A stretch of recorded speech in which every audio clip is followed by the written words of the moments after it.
Hey, it's your boy Dre off the top here to apologize for the sound quality of this episode. For some reason, about 5 minutes in, my microphone takes a turn for the worst, and I don't know what happened. I didn't change any settings while I was recording, and Steve sounds totally fine in this episode, and so it's a mystery to me. I can't figure it out. It's weird, but it happened. It sounds more than good enough to go forward with, so here it is. But yeah, I just wanted to apologize up front because I genuinely do not know what happened here. But hopefully it doesn't happen again. So sorry about the sound quality of my recording during this episode of The Big Deal. And I just wanted to say that up front. So let's start the show. Hey, I've been thinking, doesn't the existence of a Nintendo World Champions NES Edition suggest that Nintendo World Champions Super NES Edition is also in the pipeline?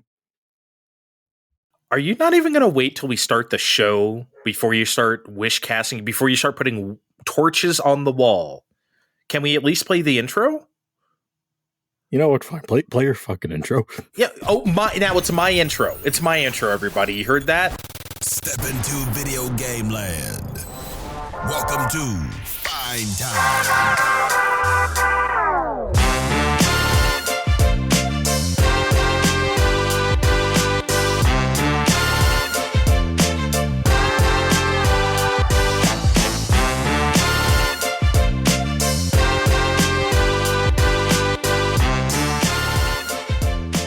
Hello, party people. It's your boy Dre. It is also your boy Steve, as I am declaring him so. Fuck yeah, it's Steve as you're declaring him so. Wait, what? What does that even? Never mind. It's fine. It doesn't have to mean anything. We're having the fine. We're having the time. I just said it was fine. Never mind. Oh my! You know what? You know what? Now I'm going to punish you. I'm going to punish the audience too, because we're going to talk about a game that we didn't like very much. As you can tell, Kevin is not here. Partially by the fact that he's not talking, and the fact that we're going to talk about this game right now. Let's just get it over with, because we have quite a bit to get to today. But first, we must talk about Sandland. Sandland. I don't know. Even when you say it out loud, it sounds kind of dull. Sandland. Well, I mean, I remember picking it up off the shelf, the manga shelf, 15 years ago now? Maybe even a little more. Being like, oh, I recognize that kind of font. This has to be Yep, look at that shit. I do have history of Sandland. I have read the Sandland in my 20s. I didn't read the Sandland. I just saw the trailer at what we're pretending is E3 now. I'm like, oh, that looks good. I know this art style. But then I started in this past few weeks when I'm saying Sandland out loud more often now. It's like, maybe this wasn't meant to be said in English so much. Maybe if you're not familiar with English, it sounds a little more exotic than it is. But Sandland it is. And okay, people who are familiar with our movie shows, whenever we watch something bad, and it is my suggestion, you get on here and have a heavy sigh, and you're like, it's all Andre's fault. You want to do that here? You want to rat me out? Because I did suggest we play this. Because I was thinking of a nice weeby game we could play while Kevin is out. No, I was going to play this eventually, but you were, although it is your fault that I played it much sooner, but I'm not going to go through that rigmarole today. Oh, man. We'll spare them of that. Okay, he's going easy on me today, folks. Okay, so you know what Sandland is, everybody. And as we've already said, it wasn't very good. In fact, would you say it was actively bad? I mean, looking past the art style, which is really pretty. I mean, spoiler alert, I didn't finish the game yet, but I think looking at this game is the only reason why I'm still bothering. That sounds like an anime game to me, huh? I mean, it's kind of how it goes sometimes. It's not aggressively broken, like okay, Gargoyles. Remember when I played that right before we took our holiday break? I knew what I was getting into with that last year. I knew I was getting into some primo garbage, but here, I don't know why. I had some hope here. I don't know why.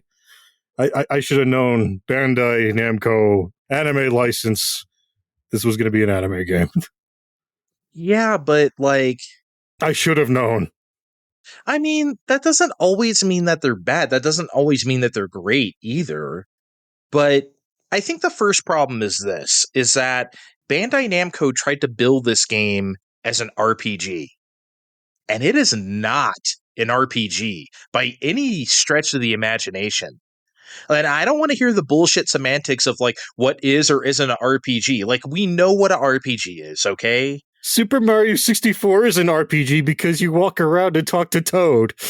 Yeah, shut up. You know what I mean? Like, I hate people like that. It's an RPG because you put on armor and you have a sword. Okay, stop. That doesn't make it an RPG. All right? We know what an RPG is. And this is not one. Sandland. It's kind of shameful that they tried to market it as one. For doing research for this episode, I downloaded the One Piece Odyssey game. I didn't mean to say it that way. like it's a Nintendo presentation. Jump I was just trying to think of it. Air. Gum fruit over there. No, okay. Oh wow. I don't even know I've only ever read One Piece. I've never seen a single cell of animation of One Piece except like the 4Kids version, which was like hilarious. That was it. I've seen some of the more age appropriate for us anime, but a bazillion episodes of them. Like, no, I have things to do. Yeah, I mean, no thanks. But yeah, I downloaded the One Piece Odyssey game just to see, because that's also called an RPG, and that's actually an RPG. That's like a turn-based ass, like real ass RPG. Sandland is not. You know, the more I play Sandland, the more I think they tried making God of War or God of War Ragnarok, but with stuff to drive. But you're playing as the son, and your dad can't be bothered. Steve, what the hell are you talking about? Because on the surface, you got an action game trying to tell a coming-of-age story separated out by hubs that don't really mean anything because you're in the fucking desert. But more importantly, there was borders though on that map. There was borders. Yeah. But more importantly than that, the combat is boring as fuck. It's not fun like in God of War. It's all either trivial in your vehicles or it's just tedious on when you're not allowed to drive something. Even when the skill trees come in, I forgot they were there half the time. Yeah. I looked at it near the end of the game because I just remembered, and I had like 11 skill points to use for Beelzebub, our main character. Yes, it's Beelzebub, and his dad is Lucifer. Lucifer was the best character. Can we say that? He appears twice, and yeah, I guess so. It's kind of incredible. I like that his deathly advice to him at some point was just like, you don't play video games too long, or else only 1 hour a day or something. That's his sagely demon advice. Well, I think that was more an actual parental restriction he was putting on, because they made him clean the entire of Demon Town when he went over by 1 minute. Yeah, halfway through the story. There's just a demon town. There's no explanation why demons are in this world, by the way, which is fine. I guess you don't have to explain that. But Andre, as a God-fearing human being, surely you understand that demons have always existed among us. Yeah, but they don't show themselves to us so readily. Maybe in this new post-apocalyptic world, they just don't care. It's just like, whatever. I guess when your world is all sand, it just blew away all the cover. Yeah, this game, just to summarize like you did, this game is a fatally flawed combination of two things. Slavish devotion to the manga, which is never really good, and completely generic open world game design. I think in my mini review on Blue Sky, I called it McDonald's ass game design. They went and got Game Design C off the shelf at the Unreal Store or whatever and made it look like Sandland.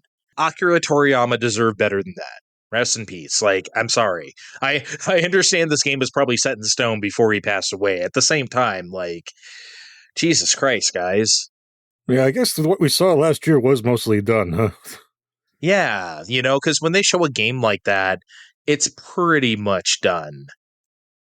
What threw me was when I first booted up my copy, and it was like, move along from PS4 or whatever it was. I'm like, yeah, because I want to see the Venn diagram of customers that owned a PS4, started playing Sandland, bought a PS5, and like, oh man, I really got to move my progress along to the PS5 version of.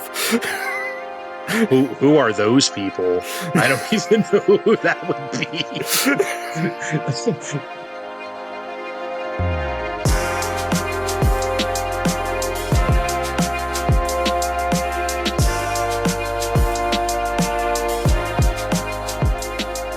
Can we talk about the best part? And you already said it, is the graphics. Because, wow, this game looks crazy. I was kind of a little bit down on it, I think, when it was shown at Summer Game Fest. I remember Kevin being like, because I think I said it looks kind of just your typical PS4 game on PS5 running at a high frame rate, and it's not really doing anything special. And I think Kevin was like, well, why do you feel that way? I think it looks good. I'm like, I don't know. I want to go back, and I should have if I were a better podcast host. I want to go back and look at that initial trailer, because I think the graphics improved since then. Maybe not like a ton, but I think they look better than they did a year ago. Even a year ago, I was more drawn into character models and vehicles. I really wasn't looking at the scenes as much as you were. And frankly, I'm still not looking at the scenes too much because those I can kind of take or leave, really. Yeah. Even Forestland? I don't know. Forestland feels like it's haphazardly slapped together. Spoiler alert, there's a Forestland. But somehow desert, I don't know. The world around me wasn't impressing me is what I'm trying to impress upon you, the listener. Yeah, I guess so. I just think like the character stuff was done so well that I think it overcomes that, because cell shading is a thing that's like a must for these kind of games, right? I mean, you got to have it. Why even make a game like this if you don't have cell shading, right? Like, get out of here. But I think what's also great is that this game has like really good what we might call manga shading. Like the way each character has like those sketch lines on them is like perfect. And it's not something that's like woven into the textures like you might have to do in like the PS3 era or whatever. This is like an actual shader too, depending on the position of the character. And I think that's great. I thought that shit looked really good. I think that's what really made it pop. I'm sure they use these techniques in other anime/manga games, right? But this is the first time seeing it to this degree. And I think it looked great, super effective and cool. I think also what really shines here is we know Akira Toriyama was really great at robotics and cars and motorcycles and stuff like that in all of this shit. And Sandland is absolutely no exception because it's all about the vehicles. I love the little whimsical touches, like the tanks have like painted on eyes and shit like that. Why are they there? Who knows? I like that the jump bot has a little beach chair at the cockpit. Yeah. It's great. It's like, why do we have that? I like the more race car designs, or should I say, like, I like Anne's motorcycle that kind of looked like something Bulma would drive almost, but it had that big shield that came up from the front and like over the top, like in almost like a big circle, almost like a Tron cycle, but like say, real. I get it, Toriyama. We all saw Tron. Yeah, I mean, look, I'm sure he pulled from that, right? But like, I like how later, we don't care. Obviously, at this point, they give you a robot, and it's just Robo from Chrono Trigger with a cockpit. Yeah. It really is. Speaking of characters and robots, I gotta say, I don't hate this cast, like, at all. Spending time with these people and demons and whatever make me want to read the manga. You did, I did not, I want to now. But how they're implemented in this particular video game is not doing it for me at all. Thief and Rao make fine father figures for BL here. They even tried doing the God of War thing of trying to break up the monotony of driving in the desert, because there is a lot of driving in the desert, by telling stories and dispensing advice of, things that might be helpful, or, passing their other experiences down. This does not work out in practice, because they'll either cycle through the same dialogue lines again and again, or, unlike the other games I keep bringing up, well, they'll expertly put a hold on conversation. If you disembark to check out a thing, they'll punish you by starting all the fuck over again, or they'll talk through whatever you're doing. It's so unbelievably sloppy. It feels like something a PS2 or like GameCube game would do. Seriously. With the dialogue, it feels like Sonic Adventure 2 where they're just like talking on top of each other or just like lines would cut off each other or something. I swear to God, it feels like that. Like, and that's what really makes a game so monotonous. Not just the gameplay itself. It's just like you said, it's a really open world with not a whole lot to do in it, with enemies that are just kind of sitting there until you bother them, or they'll never bother you. There's no sense of danger. There's no nothing. So you could say like, okay, maybe it's like kind of a chill out, just kind of adventure game. Well, no, because like the dialogue sucks too much and repeats more than a game from 3 generations ago. And again, that's what really makes a game monotonous. So there is some points where I just really had to turn on a podcast. So I was like, I'm going to be out here driving for like 45 minutes. I know it, and doing some side quests. I can't listen to this anymore. Wait, you were doing some side quests? Because after a while, I just made it my life's mission to only drive to the next objective. Well, this was early on, of course, but Right. Think about that. I got so sick of it early on. Secondly, remember a few months ago when Kevin played Gollum and they knocked his ass down however far off the mountain, and then it changed the checkpoint to where that point was? I think that's sort of the same principle to what triggers these conversations here too, because more than once I'm swerving around in a tank, and Raul will just go, the dirt's packed down a bit more. The dirt's packed down a bit more. The dirt's packed down a bit more here. There might be a camp nearby. It's just like, oh my fucking God, I'm going to lose my mind. I can't. Yeah, I think that's what happened to me. I kept hearing something like that. I'm like, if I hear this one more time, I'm going to scream. Oh, yeah. So before you get to like the first town where you can actually craft stuff, where it's like, every time you pick up something, almost every fucking time, Beelzebub is like, I'll keep it. It might be good for later. Steve, no joke, I maybe heard that 100 times. I think I heard that 100 times. I mean, oh my fucking God. It's so amateurish. For an anime game, you can't just come up with a few different things to say, or don't say anything. Don't say anything. I talk about all the time how games just talk too much. Maybe this didn't need to say anything at all.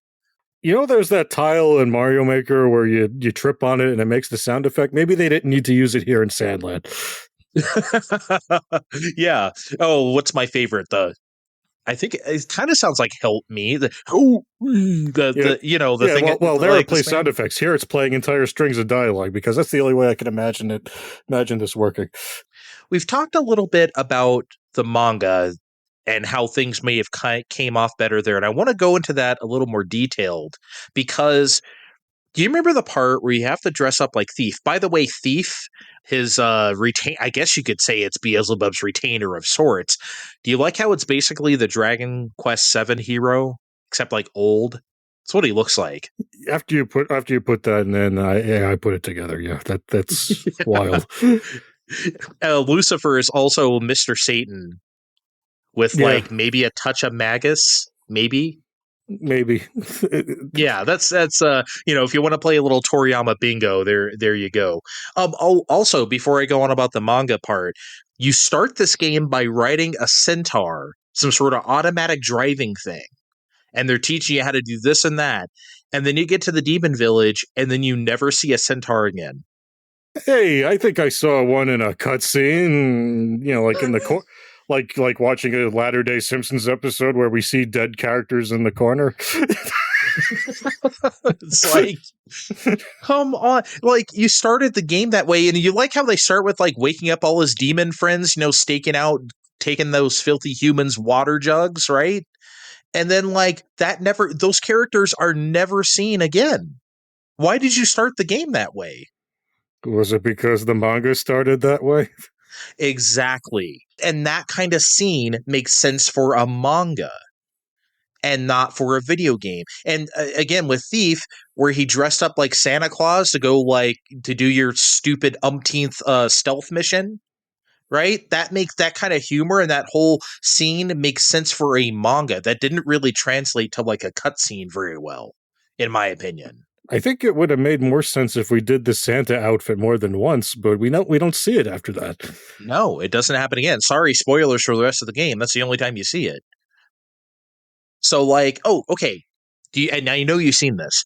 Do you remember the part after Rao has a story moment? He goes outside Spino, the village, and it's nighttime, and he's just out there, and then Beelzebub is up on a cliff, standing up on a cliff, absorbing dark energy, he says. We need dark energy because we got a lot of battles ahead. And then the moon is just so. And then he like looks back at Rao, like smiles or whatever. And then the very next scene is flashes back to town. It's daytime, like nothing happened. That's a manga scene. That's the end of a chapter. Right? That's something you do at the end of a chapter. That's not something you do in a video game. Like if we made it to the next day and it was like, Beelzebub can now use the dark fist of something or other. I don't know. That would have been something, but no, it's nothing. It just exists. It's nothing at all. It just existed. And look, I'm not one of those people who says, oh, everything in a game has to mean something, or I don't think there's any such thing as a useless scene in a game or a movie. I hate that. I hate when people say shit like that. Okay. I'm not even saying that here. I'm not even saying the scene is useless. I'm just saying you gotta connect the player to it somehow, or else it does become like, well, that happened, I guess. You got all these dangling carrot plot lines leading us into a wall. Like they don't get brought up anymore. Yeah, it's just weird. Well, don't you think the entire existence of the swimmers are like manga characters? They were fun and everything, but like they didn't really ground themselves like to the game very well. That kind of storytelling works for like you're reading something. And that's kind of why, like, in movies and stuff, those kind of characters usually get cut because there's no way to like bring that to a watching audience versus a reading audience. Do you feel that way about the swimmers, or am I off base here? I don't know. I just thought the swimmers were underutilized, so I guess that's what you're getting on about. I mean, like they were fairly interesting in a game that had a lot of not interesting things to deal with, so.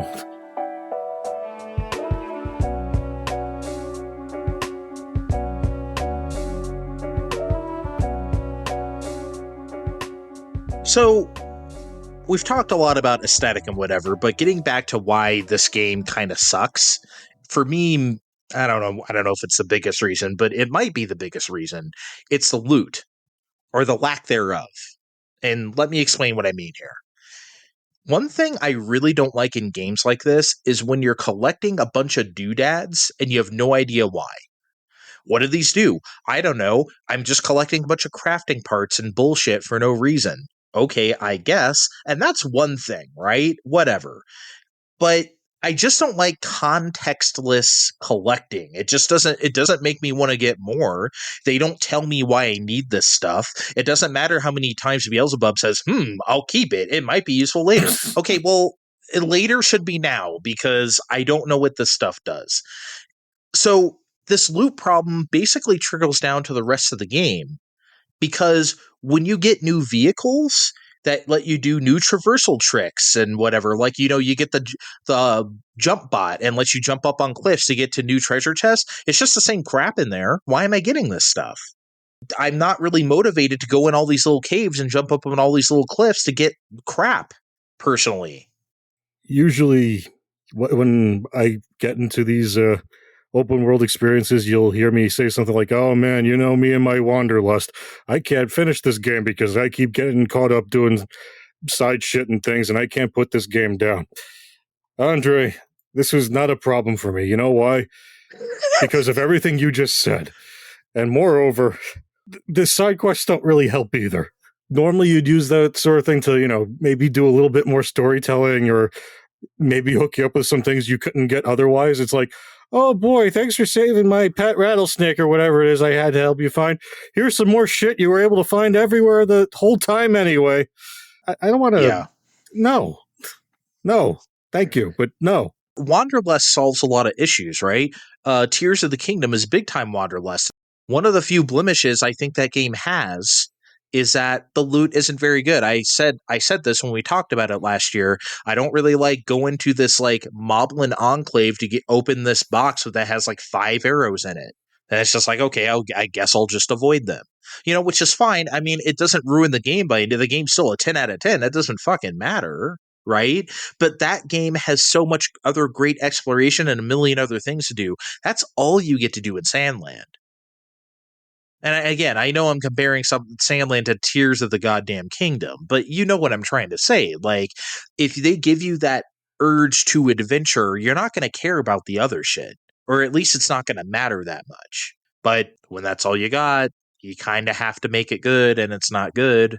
I don't think I did any of the bounty hunting. I did one by accident, and I didn't go back and turn it in. I mean, I turned on my max of 5 when I made it to the guy, but I didn't roll on to anybody in particular. I figured, well, if I find them, I find them, and I never did. Oh, well, too bad. Doesn't matter. Nah, nothing really matters in this game. That sort of makes me feel sad in a way, but I know you're done, but I can't wait to be done. I will say it's worth beating. I do think you should play the entire thing. I'm at the point where I'm in too deep and it's like, well, I made it this far. Yeah, I say play the whole thing. You're going to get you'll get some more cool Toriyama character stuff and like some other cool visuals. I do think it's worth beating. I don't want this to sound to the audience like this is the worst game in the world. It's not. I gave it a C-. Like, you know what I mean? It's better than like Princess Peach Showtime. I mean, I think so. I mean, you want to compare that real quick? Like the last bad game we talked about? Like, I do think it's better than Peach. I mean, it didn't have any weird performance issues, if that's what we're going to really compare. Not just that. Although there was a weird time fairly early on where I blew open a hole into a cave, and you can tell it wanted to load. Like, because it was like, it started, but then it's like, oh, wait, I don't have to load this shit. And then it just skipped right back to me driving to where the cave was. I'm like, oh, okay, there. It's like, never mind. What system do you think this is? Pretty much. That makes, honestly, PS5 makes like not so great games a lot more tolerable with like instant fast travel rather. Yeah, I'll admit to using fast travel in this game. Remember a while ago where we talked about if the game is good or fun to play, we don't use it that much? Well, if I've been to a place before, guess what I was doing? Guess how I was getting back? Every single time. There's just nothing to see, man. Let's talk about vehicles a little more, because that's the game's claim to fame. And none of that stuff is very fun, the vehicle stuff, whether it's combat or whatever. But like, we'll get to combat in a second. I want to talk about strictly vehicles first, because for 2 reasons, I don't think they're very fun. Number one, the menus at the garage are so oddly laid out and just not intuitive at all. It's so weird that you have to build like every individual part of the vehicle and then attach them all individually and then say, I would like to build this vehicle. Why do you have to do that? Andre, fuck the menus in Sandland. Maybe I'm just spoiled by other games, but let me just build a thing if I found the parts. Like, the roadblock should be if I need a material. And really, fuck that too. If I can't just combine materials or pay sand dollars to fill in the gaps, it's stupid too, because then you got to move your ass to the crafting station, which, by the way, is not in the same place as the garage until you do a series of side quests. I think that was the one side quest I did do on purpose. I mean, and who knew that would be the reward, right? I mean, if I had known that, I would have done that a long time ago, right? And then the second problem with the vehicles ties back to the loot problem I mentioned earlier. In a game like this where you kill so many enemies, boring enemies, we'll get to that, you should be getting tons of vehicle parts with like variety and frequency. Like 80% of the fun of Borderlands is that they shower you with guns constantly. Ooh, what's this one I picked up? Hey, you want that one? And, hey, I got this one. Check this out, right? You don't get any of that in Sandland. They're so stingy with the loot of the vehicles. and it's no fun whatsoever. Like, I get that maybe I'm asking for a game that this was never going to be, but maybe like give me one exciting gameplay thing. Give me one reason to go out there and search. And that could have been it, and it's not. The first tank I blew up dropped a gun part of some kind. I'm like, oh, okay, this I can get behind. We'll blow up vehicles and get parts that we can salvage to build other things. I can get behind this.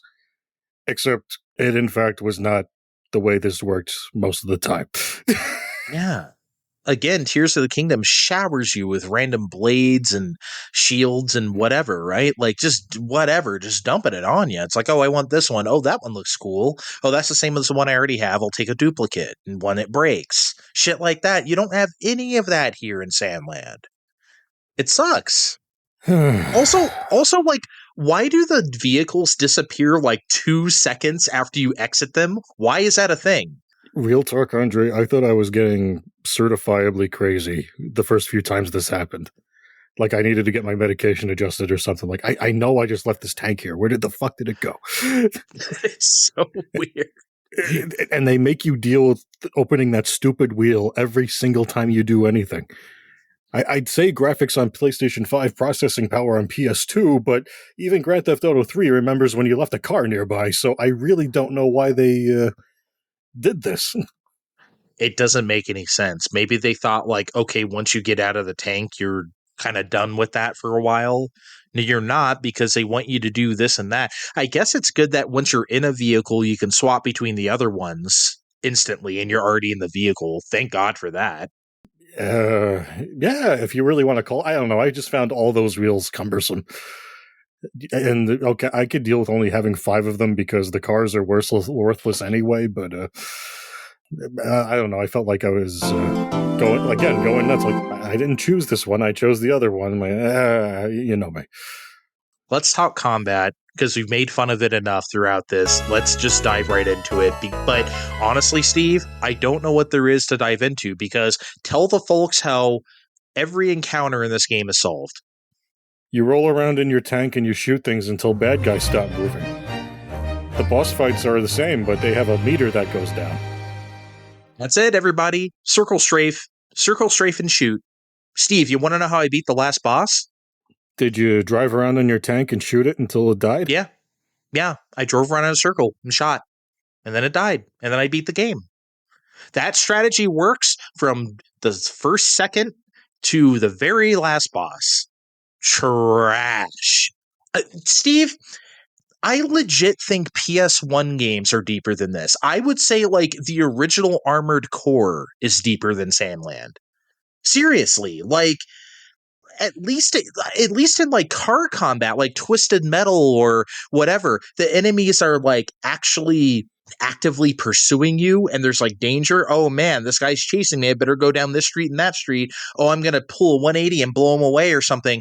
All the enemies in this game just sort of perk up if they even notice you're there in the first place. They get the Metal Gear Solid exclamation mark, and by the time they do that, they're dead, because this game is so easy. You can kill everything in a couple shots. And then it's like, okay, they're not pursuing me. They don't seem to care that I'm here. Why am I even, like, who cares then? Why am I even doing this? The closest I got to challenge was during the rocket cycle fight in the tomb with Captain Jackass, where it's clear that they want me to get on my own rocket cycle and shotgun him in the face. You can't actually control that thing very well in a tight space. You know, maybe it's because I'm old and I don't have good reflexes, but that's the way I feel about it. You know what I did? No, I couldn't do it either. You know what I did? I got in the tank and I shot at where he was going to be instead of where he was. Yeah. That's exactly what I did. I thought it was funny when you try to get anything that's not a hovercraft into the water. Like, after you come out of it, he's like, "No, Prince, we're gonna sink." Yeah, it's a lot. And then it takes away like a chunk of HP when you do that. It's like, okay, sorry. Jeez. Yeah, just not exciting combat at all, not engaging, not fun. You know when this game gave me the feeling of dread, though? When I was like, oh no, this game may not be very good. It's the first quote-unquote boss you fight. It's the King Army ship that has the big water tank, the big circular water tank. and it appears, and as soon as the battle starts, everyone's giving you crazy advice. You should take the high ground so you can shoot him. Hey, you can hide behind these bricks over here. Hey, if you tail him this way, he might get confused and think you're over there. All this shit is being said to you, and all you really have to do is stand right there and shoot it like 4 times, and then it explodes. It's like peeking into a stream and everyone's backseat gaming. Like everyone is shouting advice at you at the same time. But in the meantime, you could just shoot it in the face, however, like 3 or 4 times, and you're done. Yeah, it is. They're hella backseating you, and it's like, I can just shoot it. It's not really doing anything to me, and if it does, it takes off like no HP. Who cares? It's just incredible, man. Going back to, I said this was McDonald's-ass game design, game design C off the shelf. Why are there random 2D sections? Why are they there? Because Beelzebub is a old games enthusiast, and old games had side-scrolling sections. You are giving them so much credit. I am actually angry at how much credit you're giving. Yeah, now you know how I feel when you do it during movie reviews. I never said anything that far-fetched. I've never reached that far. I at least reach for stuff that's there, mostly, kinda. Mm-hmm. I reached a little during 3,000 Years Alone, just a little, okay. But there's random 2D sections. Who knows why? There's random stealth sections, sometimes 2 or 3 in a row, and you know how much I love those in my video games. And there's one stealth section early on where you're stealing the tank and you're jumping across rooftops and these big yellow strips of paint. Jump here and then jump here and then jump here. Because we're so stupid. We're so fucking stupid, Steve. We can't figure out how to jump between rooftops without that yellow strip of paint. We have no idea what to do. How would we figure it out? There was a later stealth section where I didn't even need to do stealth. I just needed to go left of where one guy was and then jump and jump and jump. And oh, look, I slipped past all you guys already. You didn't even see me. And there's such big, they're not hard stealth sections. There's such leeway where it's whatever, but it's just I don't want to do that ever. It's it's so poorly considered at every turn. That's why I said it feels like, you know what it feels like? This is going to be hella rude, but I don't care. It feels like someone made an elaborate mod on top of another game. This was an entirely different game and someone made the best Sandland mod ever for it. I don't think you're wholly off base because earlier you brought up slavish devotion to the manga. Again, I did not read the manga, but there's got to be a reason why we spend time in 2 giant airship things on 3 separate occasions that look exactly the same and have the exact thing, well, not living in them, but, that attack you in them. And, punish you for heading off the beaten path. It's just dull. I appreciate sticking to a theme, but maybe our time could be more brief in these places, or maybe you do more storytelling, or maybe you do anything that isn't causing me to notice this shit so much. Going through ruins is the perfect storytelling device. You can talk about how the world was before. You could even speculate how the world was before. You could say how this even happened. You could say what you've heard about it or rumors. There's so much potential for storytelling there and character stuff when you go through anything like that. And Sandland is simply not interested. You know what said? I think they kind of were, because I could have, maybe this was my brain hoping for something more, because I could have sworn they were talking about a little bit of the times before. Thief was about to start something, but then a snake pops out. And unlike all the other times where he's more than willing to start a dialogue tree all over again. Nah, we're just moving along. It's just okay, that didn't happen. Never mind. What were you saying back there? Huh? What? Okay. I've been around for 15,000 years. I know some things. Yeah, like what? Can you tell us about it, old guy? Tell us about anything at all? Maybe put on the Santa suit again. That was funny. Yeah. Could that be DLC Santa suit, so he wears it the whole time? I paid 99 cents for that. I think that might be in the $15 pack that they keep advertising to me when I load up the PS5 menu. Dragon Quest VII hero outfit for Thief. Isn't that what he's already wearing without the hat? Basically, because he has to show off his little curly hair, right? His little curly Q, little Dairy Queen. You see, I like the characters. I'm with you on that. I really do like these people, and I liked it when I read it too. But it just doesn't coalesce. I'm going to source it from somewhere sometime after this. But the video game is not it, guys. Nah, it's a shame about the Centaur. So it sucks that you did not have a Centaur buddy. That could be a vehicle, a Centaur vehicle. Come on. Yeah, they just had those weird dinosaurs parked out of settlements and things. Like no Centaur buddies. Well, yeah, no Centaur buddies. You know where all the centaurs were? Centaur stripper land. That's a different dimension that doesn't exist. You're just jealous because you weren't invited to go to Centaur stripper land. I mean, if you look around town there in Demon Village, there are no female centaurs. They all seem to be dudes. I'm telling you, they're all in Centaur stripper land. Oh, that's where all the women are. Women centaurs. Okay, got it. Sorry, I didn't understand. Yeah. Okay, geez, sounds like you got a good operation going on here. Well, not me. It's whoever's running that. You are. We'll be right back. You're coasting with Fine Time.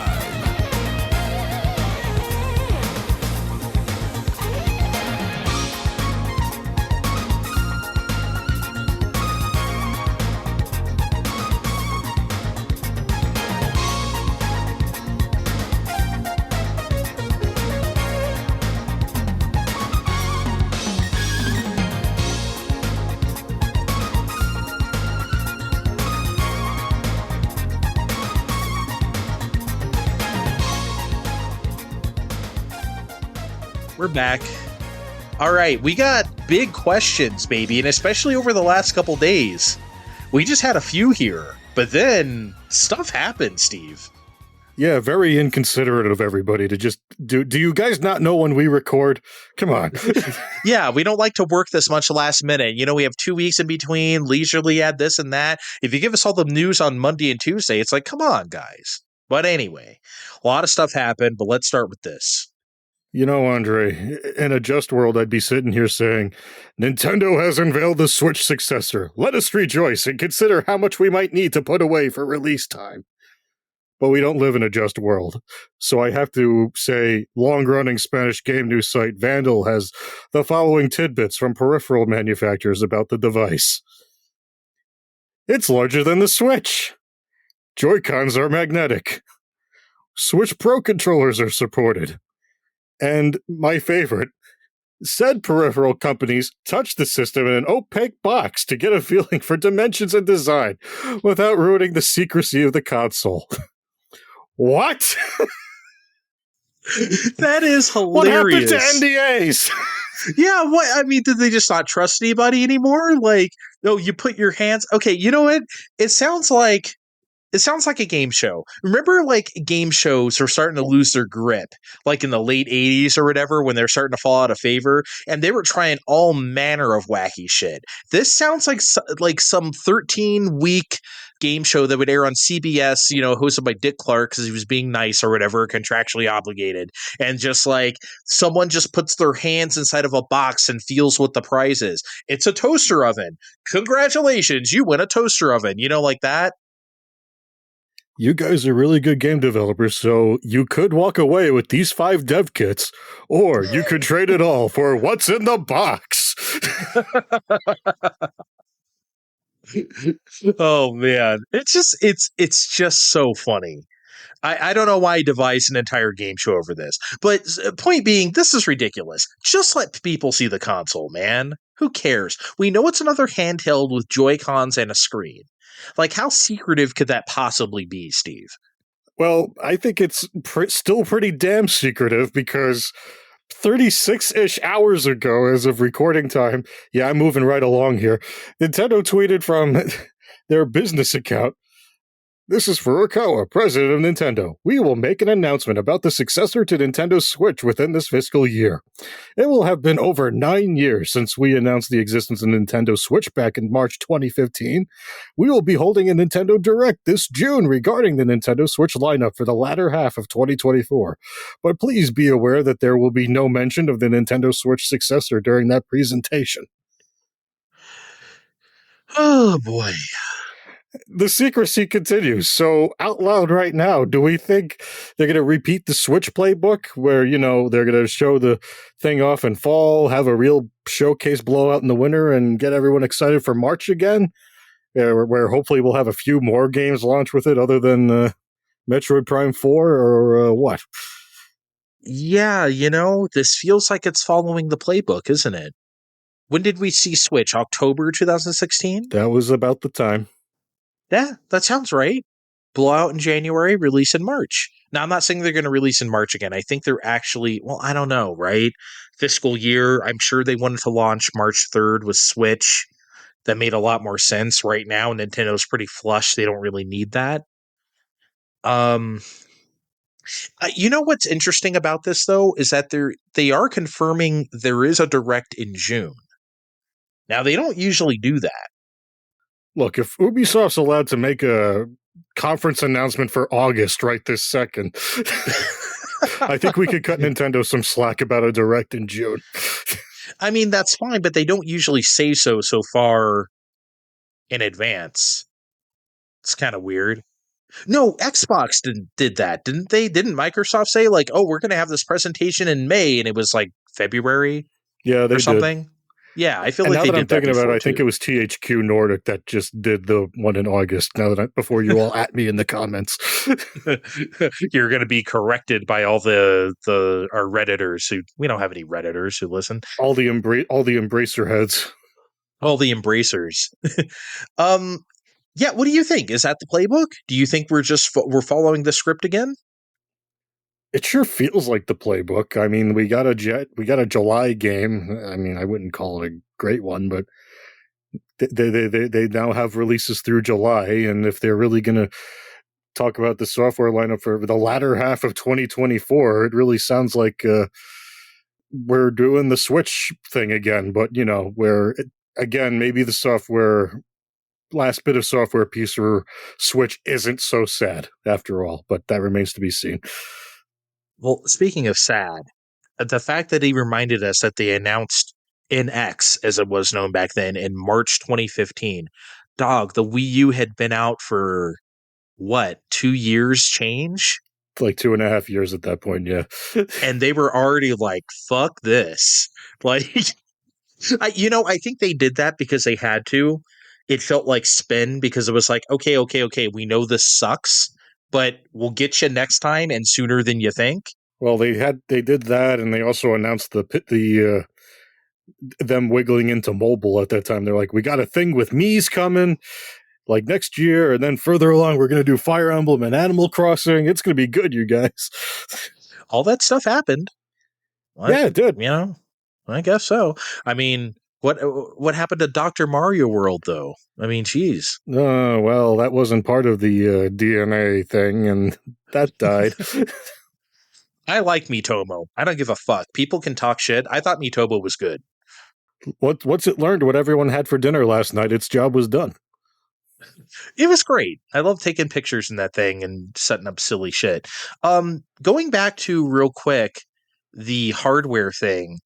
Do you want to talk about the magnetic Joy-Cons? Like, we've heard about this for like a couple months now, and I haven't put it in the sheet because I didn't really know what else to say about it. But since we're on these topics, do you think that's weird? Because I've heard about this before. Like, when the Switch was coming out, they said they were thinking of magnets, and then they didn't do it because it just kept falling off. And then that's a big class action lawsuit waiting to happen, everyone breaking their Switches. But now I guess they figured it out. If it's magnets and a rail, I can see it working just fine. And a rail? Why would you have both, though? Just to really stick it on. I don't know. I feel like I'd be the guy that in gameplay in the moment, like, pulls it apart. Well, see, that's the thing. The fact that they feel confident doing this means that can't happen.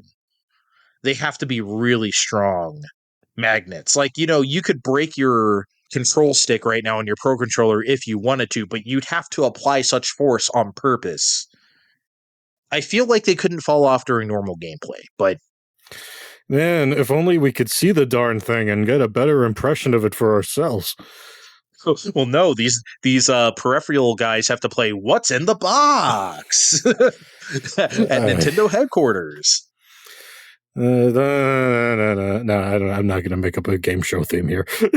You're nuts. Fine time. So, over the last couple weeks, since our last big deal, there was an entire Helldivers 2 saga that came and went. So basically what happened is that Helldivers 2 was supposed to require a PlayStation Network account to play on PC. But then the servers were getting so slammed when the game came out, everyone remembers no one could play online, so they waived this requirement. So everyone just, queue and play. Now that the servers are stable, Sony was planning to finally implement this PSN login requirement. And this is a big problem because they were selling the game in territories where PSN is not a thing. So what happens on May 30th when the requirement goes live and you live in a place where you can't have a PlayStation Network account? You're fucked. So Steam offered up refunds to anyone in soon-to-be affected territories. The negative reviews went through the roof on Steam. Holy shit, they got review bombed, and rightfully so. And everyone effectively then bullied Sony into reversing their stance on this just a few days later. So a PSN account will not be required in any territory to play Helldivers 2 on Steam. Bullying corporations works again! Woohoo, right? And that's the end of the saga. But there's something about all of this that really bothers me still, and I just can't let it go. And it's the fact that I don't think people actually cared about this. If you're in affected territory, yeah, sure, of course you care about this. I'm talking about Americans or anywhere else where you live and you have PSN and you're playing Helldivers 2 on Steam. You didn't care about this. I think this was just something to be mad at because the internet told them to. Yeah, I'm saying it. A lot of the outrage over this, I think it was fake.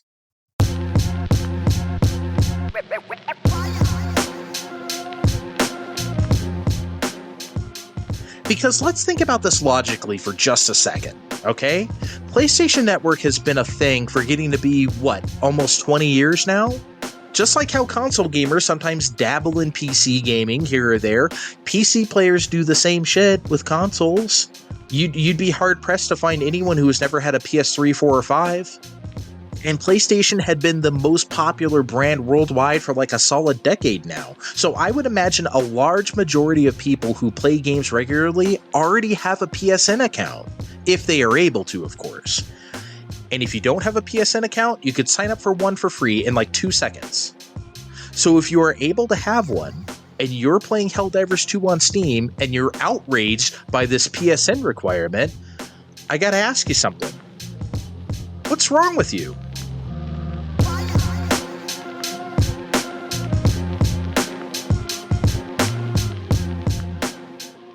Seriously, what is the problem? Why would you care about this? Why in the world would this be a stopping point for anybody? I can't even comprehend why, unless the reason is some tweets or some Reddit post told you to be mad about it. I really think that's the case here, because it makes no sense otherwise. Ask the average person who spoke out against this. Ask them why they don't like this. I bet you they don't have a reason. And I bet a lot of them play Helldivers 2 on PS5 anyway, where this entire point is moot. People are out here just complaining to complain. Poke their arguments just a little bit, and they fall apart like a house of cards. Nothing about this outrage adds up, and I'm not buying it. I do not and will not believe anyone actually cares about this. Some might posit that folks are mad on the behalf of others who wouldn't be able to play the game anymore. which is something I also absolutely do not buy at all. I'm sorry. Like, you do not care if someone in Morocco or somewhere PSN doesn't exist can't play the game anymore. You're not being virtuous. You're not sticking up for the have-nots. You don't give a hot fuck. Like, I'm sorry, I just don't buy it. I mean, I'll be honest, I didn't even know PSN wasn't available worldwide until this controversy. But I bet you didn't know either. So don't pretend like you care now. You're not being an ally in that case. You're just being part of the mob. Okay? And then there's people who act like it's some sort of security issue. Oh, I don't want Sony to see what I'm doing, or whatever they keep saying. Dog, you think Valve isn't seeing what you're doing? What kind of operation do you think this is? Do you really think Sony is somehow this much more the evil or corporation where they just absolutely cannot see what you're doing when you're playing Helldivers 2? If you've played a PlayStation at any point in the last 20 years, whatever you think they're going to see, they already saw it. And if you actually cared that much about being off the grid, you wouldn't be playing an online game on Steam in the first place. So that kind of thinking doesn't add up for me because it's not real. By virtue of you participating in any of this in the first place, you don't actually care who has your information. And if you want to generally complain about why you need a PlayStation Network login to play a random game, like, this is not unique to Helldivers 2. I have to have a Capcom ID to play Street Fighter 6 on PS5. Or I have to have a Blizzard account to play Overwatch 2, right? There's Ubisoft accounts also. And there's Bethesda accounts. And all of this stuff has existed for years. None of this stuff is new. And I'm willing to bet most of the people complaining about this for no particular reason have done logins in other games that they play. And if you look at the Steam page, there was always a warning on the Steam store page for Helldivers 2 that said third-party login required. I think that was always there. Someone feel free to correct me if I'm wrong, but I'm pretty sure that was there since the beginning. So if you bought this game anyway, despite that warning, that's kind of on you, isn't it? It seems pretty disingenuous to complain about it after the fact. So you can sit there and say, oh, well, I just don't want to log in all you want, but you also didn't care enough to read the store page that warns against it. So how upset are you really allowed to be? Like, there's a lot of people who don't like DRM in their games, and Steam always warns against that. So people don't buy games that say, hey, this includes DRM, this includes this kind of DRM or that. All right? This should be the same thing. If you don't want to use a third-party login, then you should read that print, if that matters to you that much, which it doesn't. But nobody did that because nobody actually cares. So anyway, I'll shut the fuck up now, but the reaction to this entire thing was bothering me so much, and I just couldn't let it go. So thanks for letting me get this out of my system. And hey, it's not like any of this stuff is happening anyway, because Sony reversed the decision on all this, and I'm glad they did. So people in territories without PlayStation Network could continue to play because they sold it to them already. And that's the right thing to do. So great for them. But the rest of y'all, well, I said what I had to say.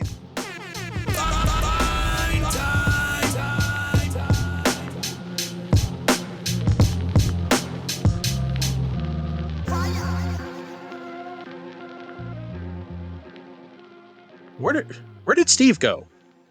Steve, are you still here? Yeah, sorry. I was trying to give Bethesda my information so I can play Doom 3 on my Switch later. People were mad about that too. Remember that shit? When the Dooms came out on the modern consoles? I'm like, guys. I forgot all about that. Oh, I bought them cheap, and I played Doom 1 and 2 last year. I'm like, oh, right, they want a login. Fine, I'll make a login. Use your stinking login, you freaking Bethesda. Yeah, who cares? I mean, I already had one because I was in betas for, like, Doom 2016 and stuff, so I already had a Bethesda account, but, like, whatever. I'm not going to go over this again. I already talked enough. Let's move on to the next thing. Yeah, so gaming's best friend, Jason Schreier, was on, I guess, yesterday in relation to recording time, saying Microsoft's closed in 4 studios, namely Arkane Austin, who developed Redfall, Tango Gameworks, who put out everyone's favorite Xbox game from last year, Hi-Fi Rush, and other games like Ghostwire Tokyo, which me and Andre enjoyed, and The Evil Within, which I didn't play, along with Alpha Dog Studios and Roundhouse Games. Andre, 4 studios in a day? Nothing is safe, huh? Nothing is good enough. No amount of money is good enough. No amount of critical acclaim is good enough. Nothing is good enough for these blood-sucking companies, is it? We are in an absolute tailspin. Hi-Fi Rush might be the most goodwill the Xbox brand, any brand, fuck that, any brand has earned in the last decade, from like going low to high, mainly because Nintendo and Sony are probably already kind of up there, but still, just earning back people and being like, hey, Xbox is doing a thing, then Hi-Fi Rush. And they just do not care. That does not matter to them. And people are taking this as if, like, well, if it doesn't sell COD numbers, then it's a failure to them. And, you know, maybe that's part of it. And I don't necessarily think that's it, though, Steve. I think it runs much, much deeper than that. Like, they went out of their way, by the way, to defend Hi-Fi Rush after the first few months when the rumblings were that, like, it wasn't doing what they thought. I think Jeff Grubb came out a couple months later. It's like, Microsoft isn't, you know, they're kind of wishy-washy on this, you know? Remember that? Yeah. And then Matt Booty or whoever, your favorite guy, Matt Booty, who you don't think is a real name. Yeah, your favorite guy who you don't think is real. I just don't think his name is real. Let's get the record straight. Okay, so Matt, he's just Matt Smith, and you just changed his name to Booty because it's more. I mean, we do not have enough time to get into my Matt Booty conspiracy tonight. I would love to hear all of your Matt Booty conspiracy theories. We'll save it for unpopular opinions when Kevin's here. But yeah, so like, and they went out of the way to defend Hi-Fi Rush. Oh no, it's doing great for us because of this and that. And now the studio's closed. So, okay, you know what? Before I go on, say what you got to say about this, because I have several branching theories. Yeah, I know you like to say Nintendo is in fact competing with Sony and Microsoft, and we can debate on that point all night. But, you know, letting their games run wild and free on the competition, as we went over, they put out 4 games, and then they're like, here's a good chunk of Rare on Nintendo Switch Online. Because who gives a shit anymore? And then closing down a bunch of these studios just months, not even after that announcement. I don't know. To me, again, I'm just going to keep saying this until the platform goes away. This is not to me, these are not the actions of a studio or a company that has a lot of faith in Xbox being anything resembling a competing platform. Nintendo announced a future announcement, 2 of them really, in the past day, and Microsoft responded by shitting the bed and telling everyone. I know these things are planned ahead, but that's not a great look when you're on Al Gore's internet and just scrolling through. It's such a bad... Here's the thing.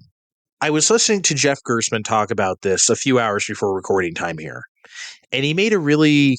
I don't know if it's a good point, but trying to get inside the head of Microsoft. And I want to run this by you and see what you think.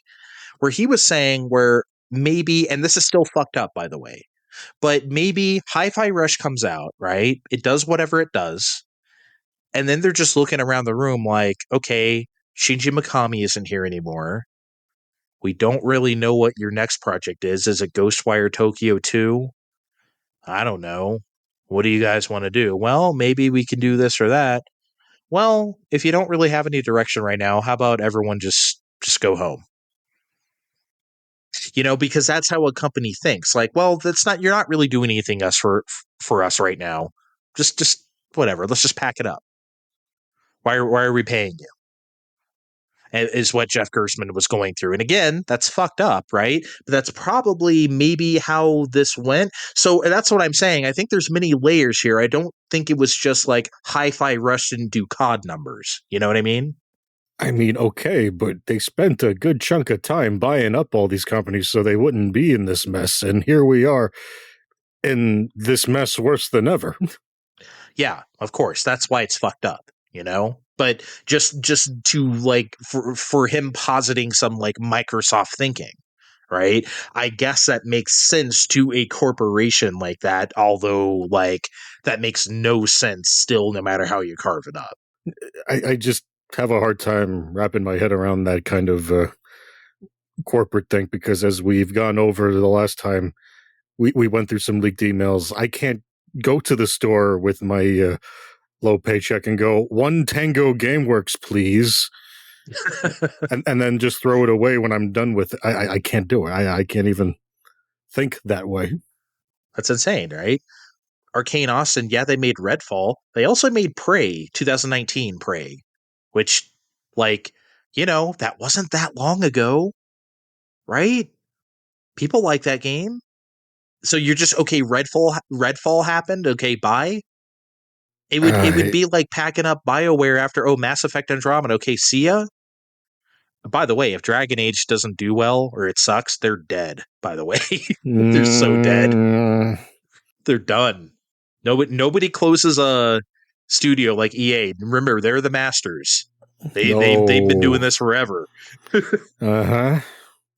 So anyway, let me run a few thoughts by you and see what you think, because I think what's overall going on here is that Xbox has never had to or been made to nurture or build anything from the day they existed.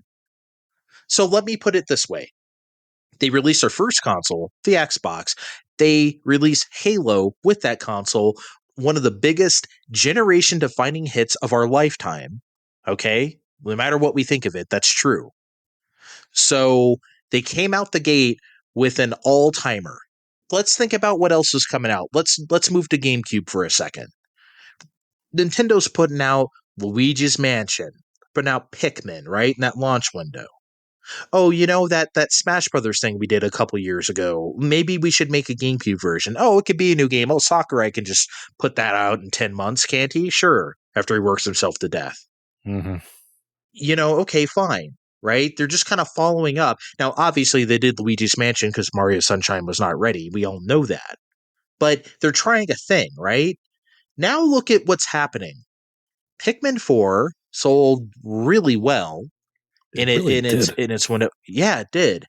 Luigi's Mansion 3, Nintendo just got done with their financials. That has cracked 15 million copies. Did it? Good for them. That's crazy. I never thought a Luigi's Mansion game would ever sell that much in my life. And here we are, right?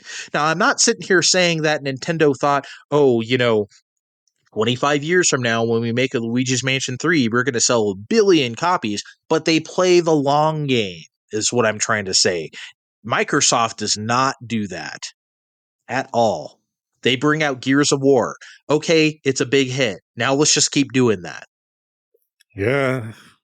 So I know this is very scattershot. Do you understand what I'm trying to say, though? Microsoft is they're just not interested in playing this game. They just want results. They're not a games company. Yes, I buy into this.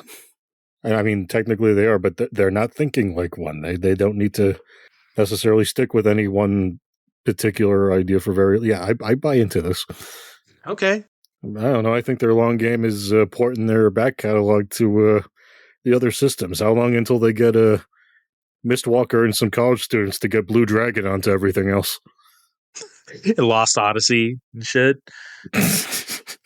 I mean, if you want to go there, you can go there too. They pandered to Japan for like 2 years, right, with those games. And they were going to try to do a little bit more on Xbox with Scalebound until they were like, nah, we don't need that. I remember a long time ago in 2007 when Fire Emblem Radiant Dawn, at a time when no one was giving a shit about Fire Emblem, they put that shit out a week before Mario Galaxy, and that sold something like 350,000 copies. Like at the time, like that's not bad for Fire Emblem, but that's bad for Wii. And that's why they were like doing this might be dead until Awakening when they turned out, nope, it's good. Well, I mean, Animal Crossing City Folk sold like 1.7 million copies, which is kind of trash, right? And then you think like, okay, that's significantly less than like Wild World. What's going on here?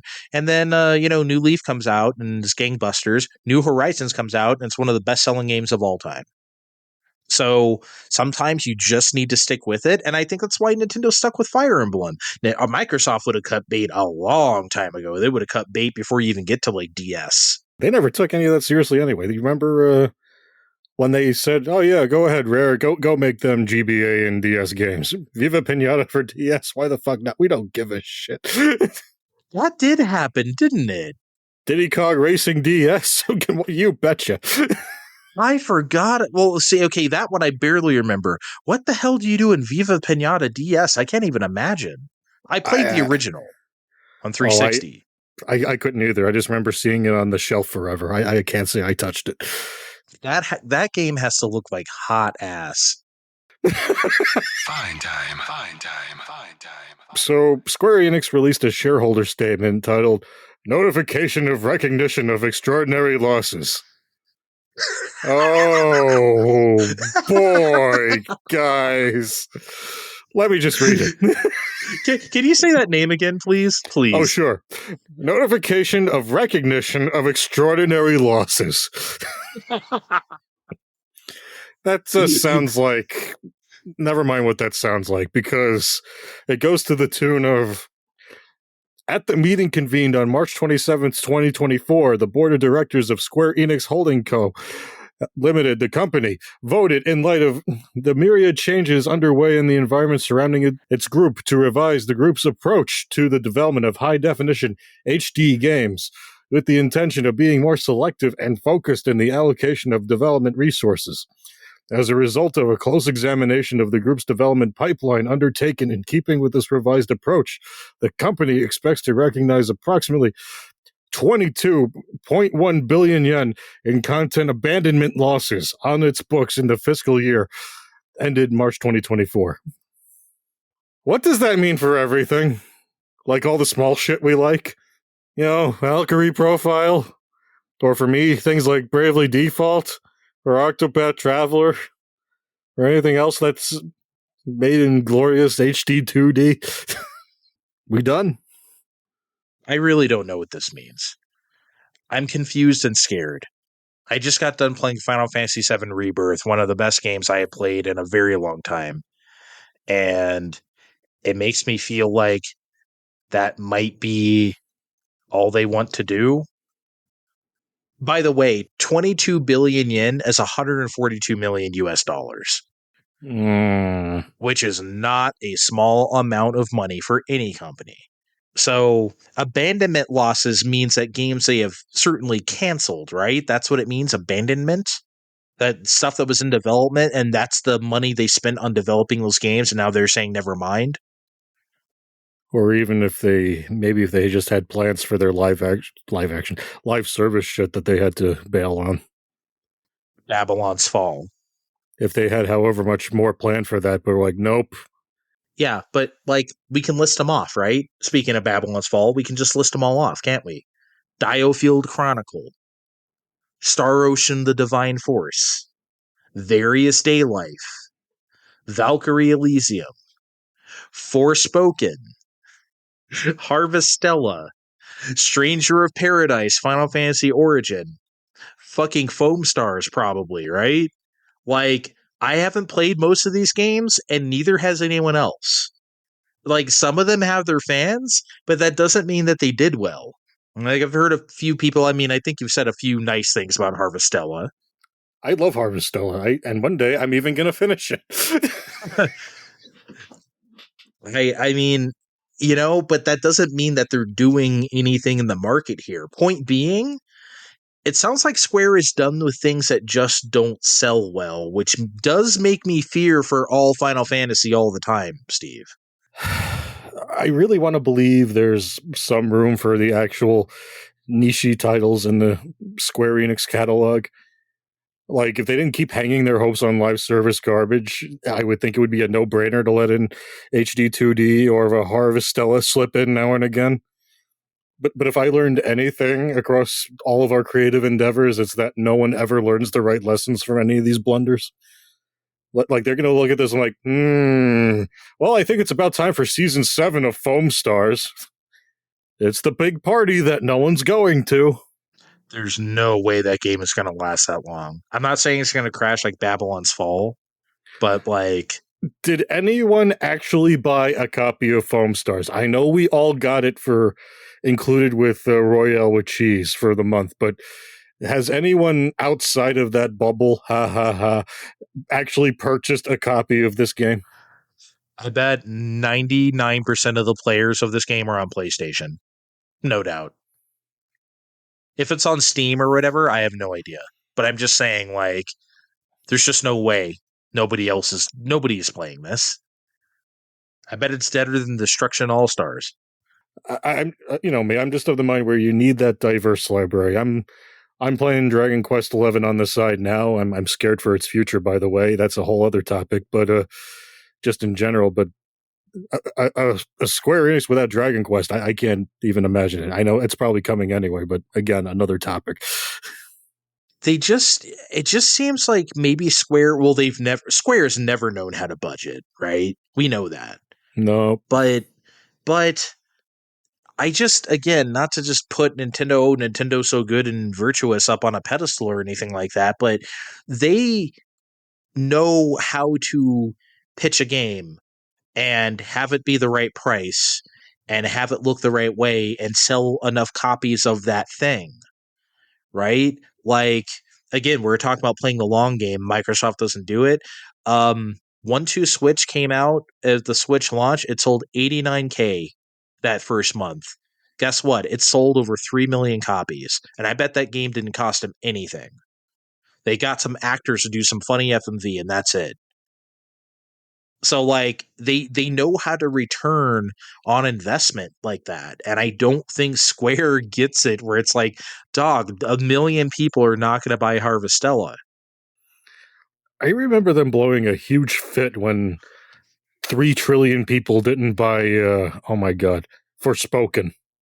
Yeah.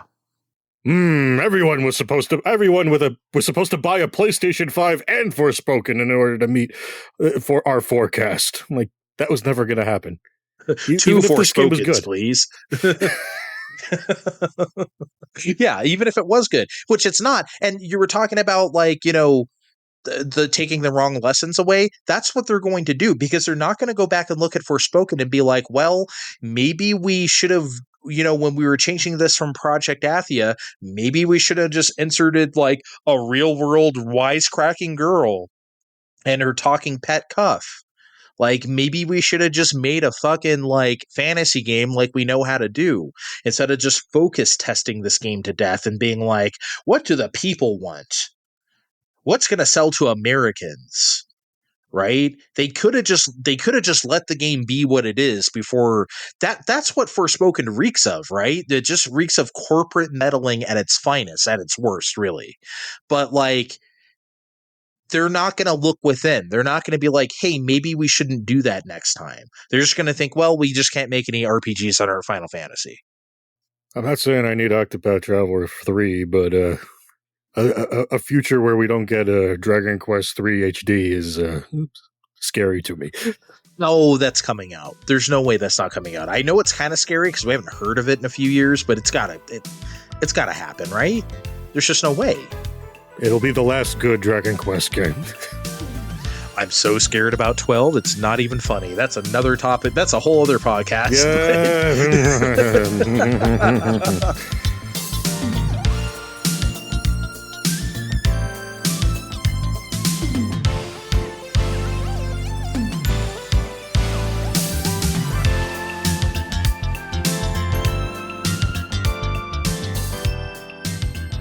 All right. Before we get out of here, you want to play a game? Let's play a game. What do you got for me? Okay. Here's what I want to do. It's a simple game.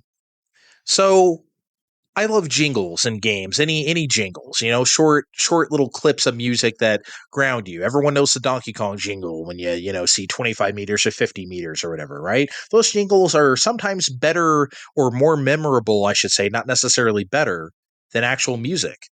You stick in your head. And one of our favorites between us, maybe our favorite series between us, I would say, is Phoenix Wright. And boy, they have the jingles. They do have the jingles. It's, and I think each game has its own jingle. They didn't need to do it, but they did. Yeah, it's tradition now. If they ever used a jingle, it'd be like, oh, come on, guys. I think they might have dressed up the first one to use in Leighton versus Phoenix Wright, but that's what a lot of that game was, dressing up a lot of the music in both of those. But anyway. Yeah, no, that's appropriate for a crossover, though. You want to hear some like best of kind of stuff, right? But so here's what I want to do. Let's just figure out what our top 3 between us, we have to agree on this, jingles are in the Phoenix Wright series. Now, obviously, there's 6 Phoenix Wright games, so I have 8 total here because I added the first Great Ace Attorney one and Miles Edgeworth, what is it called? Investigations? Ace Attorney Investigations, yeah. Ace Attorney Investigations. So we have 8 on the board here. We'll go through them all. We'll see what makes our top 3. Again, we have to agree. So if we're really disparate on something, we got to come to a consensus. Okay, that's why I wanted to do this. If we just have our separate lists, it might, that's no fun. I want us to argue. Okay, that's what I'm trying to induce here on Fine Time. What if I don't like Phoenix Wright? This whole time you were just lying to me. And I can prove it. No, I'm just kidding. Okay, let's start. Okay, let's start with the original Phoenix Wright Ace Attorney. Classic, right? I don't know if it'll make the top 3, but, lives rent-free in my head, but... Is that the one you remember the most? I'd say so. Really? Is it just because it's the first one, or just... I played the first one a bunch, so that might be it too. Okay, so that's one. Obviously, we don't have 3 yet to pick from, or more than 3, but so let's just move on to Justice for All, the sequel. And I can already tell you I like that one more than Ace Attorney, for sure.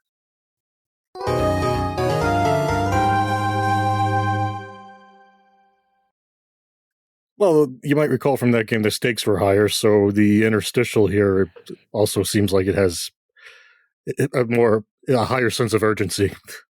Yeah. Well, that game has a very high sense of urgency, as we all know. Trials and Tribulations has a very heavy air about it, very. And I've always thought this jingle was a bit jaunty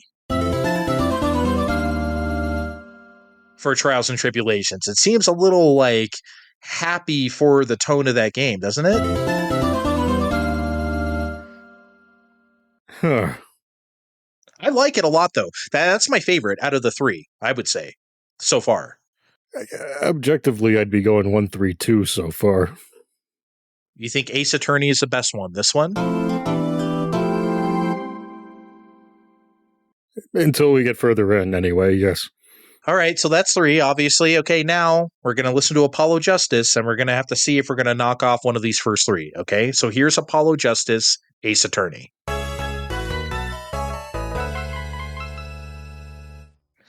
And I'm going to tell you right now, this is my absolute favorite one. So I think it has to be here. Yeah, it's the tune of a guy that's in way over his head, and that's what the game's about, and it definitely fits here too. So, would you agree? Would you say it's the best one so far? I could let the first Ace Attorney game slide a bit down in favor of Apollo Justice's. So what's out? That means Justice for All is out. This one? Yeah, I'll have to let that go, I guess. Okay, yeah, see, it's good, but I don't want to let go of Trials and Tribulations. I like this one too much. So I think that's a keeper as well as Apollo Justice. Justice for Alls is great in the context of the game, but if we're strictly ranking how the jingle sounds, we gotta go with Trials and Tribulations, at least. You can take it. I think we can take game into account. No, I think that's because of what you said about Apollo Justice is perfect.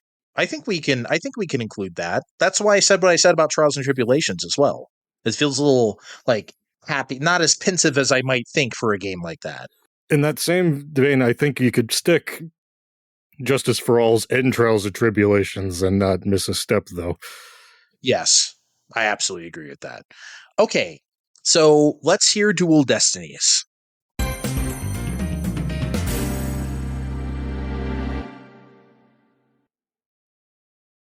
You know, It just got 2013 in here. I really like this one. Oh, It's so good, right? that's a we're back in business theme because we all thought this wasn't coming back for a while.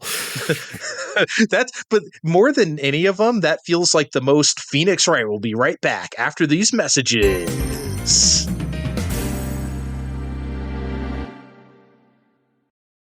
Man, maybe we have to stick Dual Destinies on there now. See, but I don't know where. I say we have to get rid of your baby Ace Attorney. Yeah, maybe we do. Yeah, right. So I think right now we have Trials and Tribulations, Apollo Justice, and Dual Destinies. I think we have to get rid of this one. Fine, we'll put it away for now. Okay, we'll put it away. Okay, let's listen to Spirit of Justice.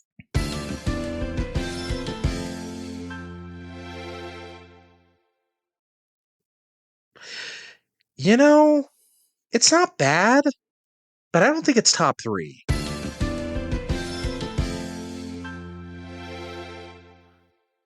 It's not bad at all, and it definitely hooked me in when I was playing it, but in this situation when you're having me rank them all one after the other, no, it's not. I wouldn't stick this in anywhere at all, no. Well, obviously, all of these are good. No, they're all good. None of these are bad. Yeah, none of these are bad. We're pitting them against each other. Yeah. Spirit of Justice doesn't really, I just kind of feel like it's a not as good version of Dual Destiny here. The Dual Destinies, rather. Well, we're absolutely not going to move it out of the way of Dual Destinies, so no. And we're definitely not getting rid of Apollo Justice. That's a keeper.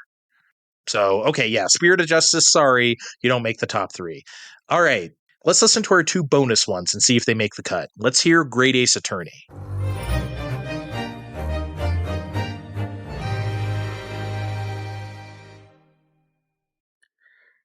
Steve? It's got to be on there, huh? It's got to at least be number 3. It's got to be there, huh? Or not higher.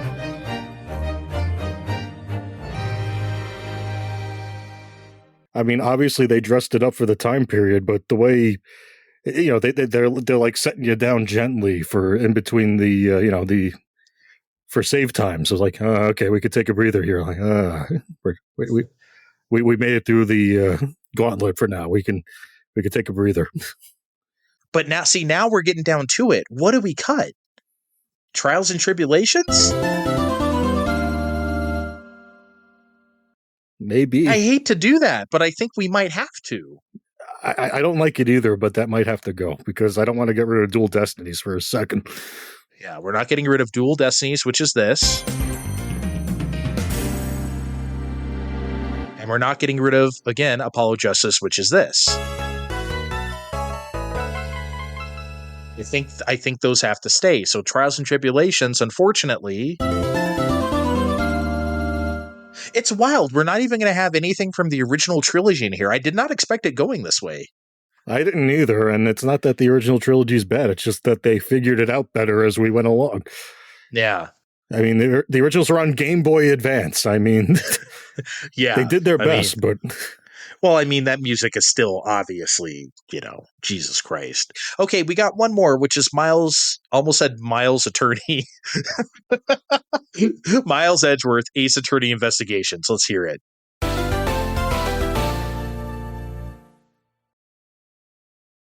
It's almost too obvious, but it's not bad, again, but I'm not sticking it on this list. It's not a top 3, is it? It's not. It's hard-nosed like Edgeworth tries to be. I get it, but it's not an all-timer. Yeah, unfortunately.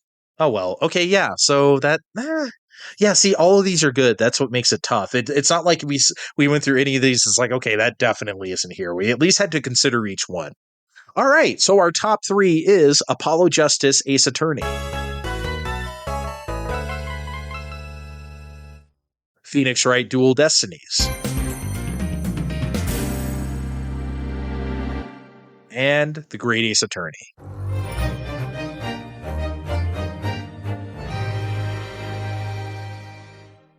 I'm sorry, Trials and Tribulations. I wanted to have you, but... You remember when Nintendo had the Touch Generations game, that line on DS, like Brain Age and shit? Mm-hmm. I think that's what that was the kind of image they were trying to make. That last Great Ace Attorney was just, oh yes, I'm sitting here with my coffee and my giant stylus and my jumbo screen DS, solving cases. That's what they try to do with Hotel Dusk, the holding it like a book. It's like, I'm looking at this very sophisticated art style with these sketchy lines, and I am drawing in my DS, smoking a pipe. God, I hope that's coming to Switch too. You know what, though? Yeah, well, I mean, it's the same situation as another code. We didn't get the second one because Nintendo of America hates us back then. So I ended up getting an import copy, but we still need that for everybody. Well, yeah, I mean, fuck. I mean, I know Kevin wouldn't put this as a place your bets because he doesn't know enough about that type of shit, but like, if he were to put that in, will that be in the June Direct? Oh, I would have to put something on it. Maybe not much, but look, I got to make up my money still, so you're right. All right, should we get the fuck out of here? You ready to do something else? Andre, the sooner I leave, the sooner I have to start playing something else, and I don't want to. Well, I don't want to go to the Wonder World. You got to go to the Wonder World, buddy. Look forward to that next big deal. Until then, we're going to get out of here. Follow us on Twitter at FindTime Podcast, or check the description of this podcast to find our names on Blue Sky. See you next time. Bye. We'll catch you next time. This has been Find Time.